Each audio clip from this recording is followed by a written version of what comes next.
আলাইকুম সুপ্রিয় শিক্ষার্থীবৃন্দ। আজ আমি 2024-25 শিক্ষাবর্ষের একাদশ, দ্বাদশ ও আলিম শ্রেণীর ইংলিশ ফর টুডে এই বইটির unit 1 education and life lesson 1 the parrots tale এই গল্পটি নিয়ে আলোচনা করব। Give a person a fish and you feed them for a day. একজন ব্যক্তিকে মাছ খেতে দাও, তুমি তাহলে তাকে একদিনের জন্য খাওয়ালে। Teach a person to fish and you feed them for lifetime. কিন্তু একজনকে মাছ ধরতে শেখালে, তুমি তাকে সারা জীবনের জন্য খাওয়ালে। This ancient proverb explains the long-lasting effects of education in our lives. এই প্রাচীন প্রবাদটি আমাদের শিক্ষার যে দীর্ঘস্থায়ী প্রভাব সেটা আমাদের ব্যাখ্যা করে। ওয়ার্ক উইথ আ পার্টনার, একজন সহকর্মীর সাথে তুমি এই বিষয়টি নিয়ে কাজ করো। Discuss the following questions with your friend sitting next to you, তোমার বন্ধু বান্ধবের সাথে বসে নিচের প্রশ্নগুলোর উত্তর দাও। What according to you is the ultimate goal of education? তোমার মতে শিক্ষার চূড়ান্ত লক্ষ্য কি? Ultimate goal means চূড়ান্ত লক্ষ্য। Who and what do you associate with education? শিক্ষার সাথে তুমি কাকে এবং কি এবং কাকে তুমি সম্পৃক্ত মনে করো? Here is a short story on education. শিক্ষার বিষয়ক এটা হচ্ছে একটা ছোট গল্প।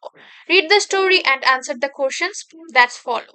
নিচের গল্পটি পড়ো এবং প্রশ্নগুলোর উত্তর দাও। The Parrot's Tale, তুতা কাহিনী। রবীন্দ্রনাথ ঠাকুর লিখেছেন, রবীন্দ্রনাথ ঠাকুর। ট্রান্সলেটেড বাই কায়সার হক। কায়সার হক এটি ট্রান্সলেট করেছে।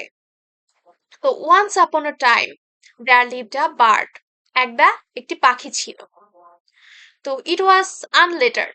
Unlettered এটা ছিল অশিক্ষিত। Unlettered মানে হচ্ছে অশিক্ষিত। It sang but couldn't recite a word of scripture. এটা গান গাইতো, কিন্তু এটা কোনো গ্রন্থ পুঁথি পড়তে পারতো না। তো it hoped and flew. এটা লাফাতো এবং উঠতো, but lacked all sense of manners. কিন্তু এটার মধ্যে কোনো আচার আচরণ, কায়দা কানুন ছিল না, অর্থাৎ কমতি ছিল। lacked means কমতি and manners means কায়দা কানুন or আচার আচরণ। The king said, রাজা বলল, such a bird is of no use. এই পাখিটি কোনো কাজের নয়। Yet it devours fruit from the forest, bringing down the profit of the fruiterers in the royal market.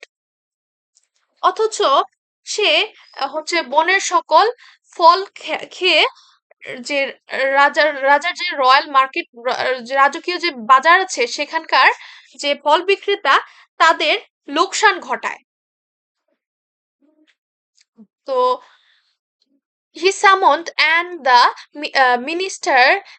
the minister and commanded educate the bird.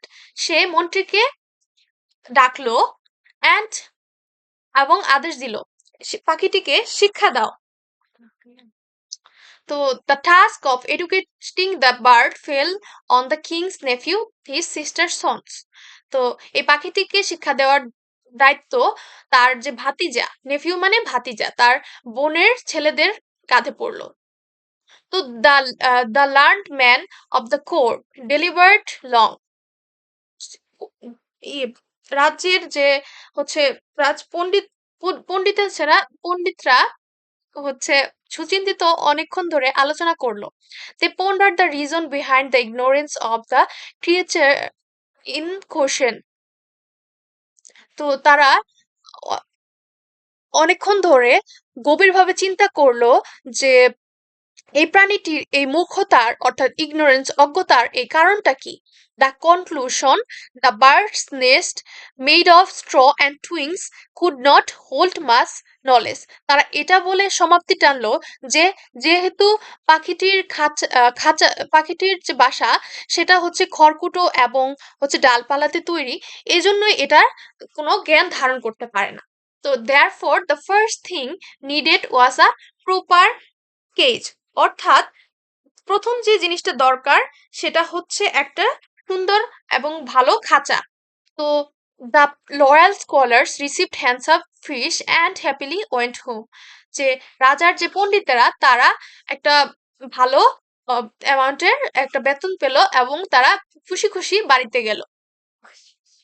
তো এ পর্যন্তই সুপ্রিয় শিক্ষার্থীবৃন্দ।